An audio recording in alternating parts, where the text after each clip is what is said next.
Someone had cleaned up the party remains, so Riley headed to his own bedroom. Good gravy. The two women were still there, still asleep. Riley was about to wake them, to tell them about the cookie-hiding toddler, but then he caught a whiff of something else.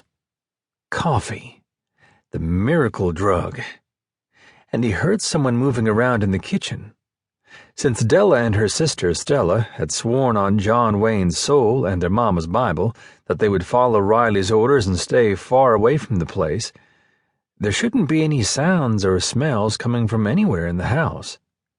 Still, if this was a break-in, at least the burglar had made coffee.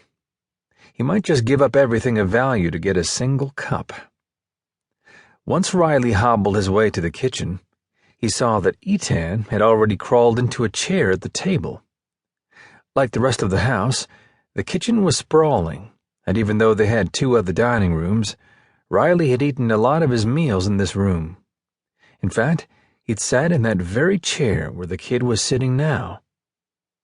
Riley immediately located the cookie source. There was a plate of about a dozen or so of them on the kitchen table. He spotted the source of the moving around sounds, too. Another woman. A blonde this time. Her hair was cut short and choppy and fell against her neck. This one was very much awake. She was at the stove, her back to him, and she was stirring something in a skillet.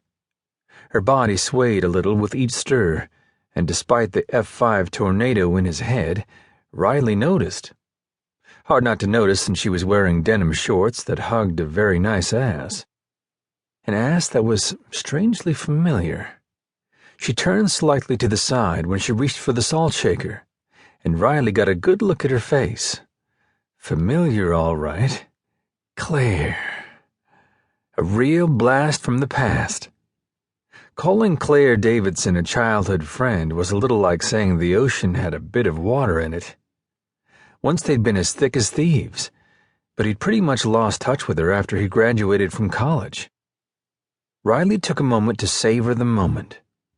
There was always something about Claire that reminded him of home, of the things he'd left behind. Not that she'd been his to leave, but it always felt a little like that whenever he thought of her. Now he didn't have to conjure up a memory. She was right there in front of him, wearing those nice-fitting shorts. Riley went to her, slipped his arm around her waist to give her a friendly hug. And Claire screamed as if he'd just gutted her with a machete, along with slapping him upside the head with an egg-coated spatula. She made some garbled sounds, hit him again, this time on his already throbbing shoulder. She took aim at him once more, but her common sense must have kicked in, and she looked at his face. "Riley? My God! You scared the life out of me!" "Really? I hadn't noticed." He didn't mean to sound grouchy, but hell in a handbasket, that spatula had hit the wrong spot. Claire's face flushed red, then she smiled, and despite his eyes watering in pain, he had no trouble seeing it. That smile always lit up the room, and it gave him a sucker punch of attraction. But as Riley had done since about the time he'd first sprouted chest hair, he stepped back. For the past 15 years or so, Claire had been hands-off. Not that she'd ever actually been hands-on. Evidently, she didn't have the same rules about the hands-off part.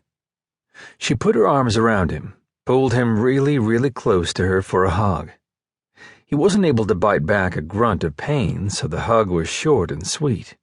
"I'm so sorry." Claire grabbed a tea towel, began to wipe the egg off his face. "I heard about your injury, of course." Judging from the noodle banner, so had everyone in town. "I'll be fine. I just need a few weeks to recover." At best, that was wishful thinking. At worst, an out-and-out lie. It was a sad day when a man lied to himself. But right now, Riley needed anything that would get him through this. Lies and oxycodone. She stared at him, made a sound as if she hadn't fully bought his answer. Her smile faded. "Should I ask how much you're hurting right now?" This was easy.